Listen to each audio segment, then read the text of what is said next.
England టూర్లో team India యువ opener Yashasvi Jaiswal తన సూపర్ ఫామ్ను కొనసాగిస్తున్నాడు. ఎడ్జిబాస్టన్ మైదానంలో ఇంగ్లాండ్తో జరుగుతున్న రెండో టెస్టులో జైస్వాల్ అద్భుతమైన ప్రదర్శన కనబరిచాడు.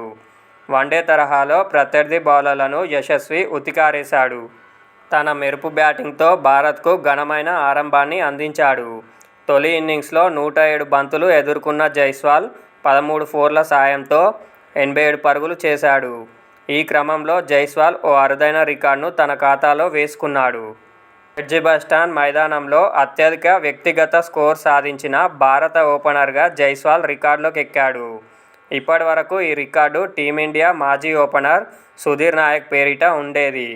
సుధీర్ నాయక్ 1974లో ఇదే మైదానంలో 77 పరుగులు చేశారు. ఇప్పుడు తాజా మ్యాచ్లో నాయక్ పేరిట ఉన్న 51 ఏళ్ల రికార్డును జైస్వాల్ బ్రేక్ చేశాడు. జైస్వాల్, సుధీర్ తర్వాత స్థానంలో సునీల్ గవాస్కర్ 68, చేతేశ్వర్ పుజారా 66, చేతన్ చౌహాన్ 56 వంటి భారత ఓపెనర్లు ఉన్నారు.